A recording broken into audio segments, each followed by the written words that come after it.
नमस्कार दोस्तों, एक बार फिर से आपका स्वागत है आपके अपने YouTube channel Rahul study zone में। दोस्तों, अगर आप हमारे चैनल पर नए होंगे तो चैनल को सब्सक्राइब जरूर कीजिएगा। आज हम आप लोग के लिए लेकर के आए हैं जीके के टॉप 25 क्वेश्चन, जो आपके आने वाले आगामी परीक्षा के दृष्टिकोण से काफी ज्यादा महत्वपूर्ण साबित होने वाली है। तो चलिए दोस्तों, 25 क्वेश्चन में से कितने क्वेश्चन का आंसर आप लोग को मालूम है, कमेंट बॉक्स में जरूर बताइएगा। आपका फर्स्ट क्वेश्चन है, भूकंप की तरंगे होती है। भूकंप की तरंगे होती है, इसका राइट आंसर हो जाएगा दोस्तों 0 हर्ट्ज से 20 हर्ट्ज तक। ये राइट आंसर हो जाएगा। 0 हर्ट्ज से 20 हर्ट्ज तक होती है भूकंप की तरंगे। आपका अगला प्रश्न है, पृथ्वी किस आकर्षण बल द्वारा किसी वस्तु को अपनी ओर खींचती है। पृथ्वी किस आकर्षण बल द्वारा किसी वस्तु को अपनी ओर खींचती है। तो इसका राइट आंसर हो जाएगा दोस्तों गुरुत्वाकर्षण बल द्वारा। ये राइट आंसर हो जाएगा गुरुत्वाकर्षण बल। आपका अगला प्रश्न है, चुंबकीय क्षेत्र कौन सी राशि है। चुंबकीय क्षेत्र कौन सी राशि है। इसका राइट आंसर हो जाएगा दोस्तों सदिश राशि। चुंबकीय क्षेत्र एक सदिश राशि है। ये राइट आंसर हो जाएगा दोस्तों। आपका अगला प्रश्न है, तापमान का एसआई मात्रक क्या है। तापमान का एसआई मात्रक क्या है। तापमान का एसआई मात्रक क्या होता है, तो केल्विन होता है दोस्तों। बी राइट आंसर हो जाएगा केल्विन। आपका अगला प्रश्न है, कौन सा दर्पण वास्तविक छवि बनाता है। कौन सा दर्पण वास्तविक छवि बनाता है। इसका राइट आंसर हो जाएगा दोस्तों अवतल दर्पण। सी राइट आंसर हो जाएगा दोस्तों। कौन सा दर्पण वास्तविक छवि बनाता है, तो अवतल दर्पण बनाता है दोस्तों। आपका अगला प्रश्न है, आगे बढ़ते हैं दोस्तों। एक चम्मच जो टेढ़ा दिखता है किसका उदाहरण है। एक चम्मच जो टेढ़ा दिखता है किसका उदाहरण है। इसका राइट आंसर हो जाएगा दोस्तों अपवर्तन का। बी राइट आंसर हो जाएगा अपवर्तन का।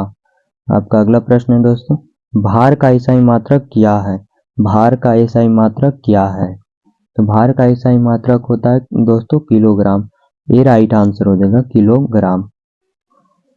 ध्वनि की चाल किससे प्रभावित नहीं होती है। ध्वनि की चाल किससे प्रभावित नहीं होती है, तो दाब से प्रभावित नहीं होती है दोस्तों। बी राइट आंसर हो जाएगा दाब से प्रभावित नहीं होती है। आपका अगला प्रश्न है, चम्मच का दबा भाग किसकी तरह कार्य करता है। चम्मच का दबा भाग किसकी तरह कार्य करता है, तो ये कार्य करता है दोस्तों अवतल दर्पण की तरह। अवतल दर्पण की तरह। बी राइट आंसर हो जाएगा दोस्तों। आपका अगला प्रश्न है, समतल दर्पण द्वारा बना प्रतिबिंब कैसा होता है। समतल दर्पण द्वारा बना प्रतिबिंब कैसा होता है, ये होता है दोस्तों समान आकार का।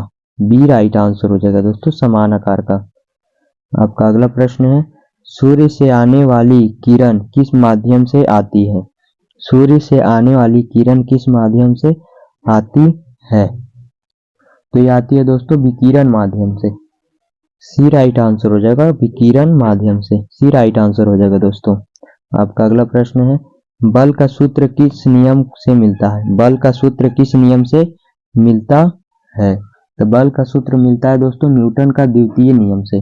न्यूटन का द्वितीय नियम से बल का सूत्र मिलता है। बी राइट आंसर हो जाएगा दोस्तों।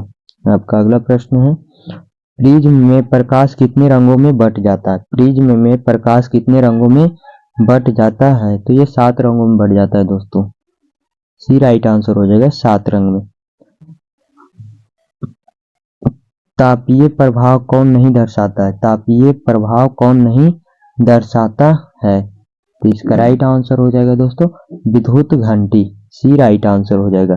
तापीय प्रभाव विद्युत घंटी नहीं दर्शाता है। आपका अगला प्रश्न है दोस्तों, ठोसों में ऊष्मा का चालन किससे होता है। ठोसों में ऊष्मा का चालन किससे होता है, इसका राइट आंसर हो जाएगा दोस्तों चालन से।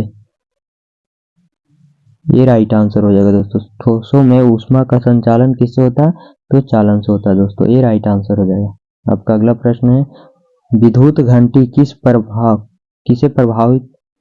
प्रभाव पर आधारित है। विद्युत घंटी किस प्रभाव पर आधारित है, इसका राइट आंसर हो जाएगा दोस्तों चुंबकीय प्रभाव पर। ये राइट आंसर हो जाएगा चुंबकीय प्रभाव पर।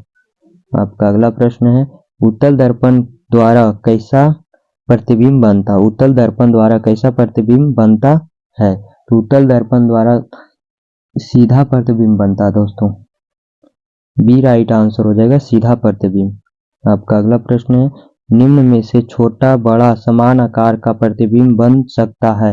निम्न में से छोटा बड़ा समान आकार का प्रतिबिंब बन सकता है? इसका राइट आंसर हो जाएगा दोस्तों अवतल दर्पण में। ये राइट आंसर हो जाएगा दोस्तों। अवतल दर्पण में तीनों प्रकार का प्रतिबिंब बन सकता है, छोटा भी, बड़ा भी और समान आकार का भी दोस्तों। ये राइट आंसर हो जाएगा। आपका अगला प्रश्न है, सड़क पर पानी सप्रतीत होने का कारण क्या है? सड़क पर पानी सप्रतीत होने का कारण क्या है? इसका राइट आंसर हो जाएगा दोस्तों पूर्ण आंतरिक परावर्तन। पूर्ण आंतरिक परावर्तन, सड़क पर एक बूंद भी पानी रहता है दोस्तों, से निकलता है पूर्ण आंतरिक परावर्तन। आपका अगला प्रश्न है, एलईडी का पूर्ण रूप क्या है? एलईडी का पूर्ण रूप क्या है?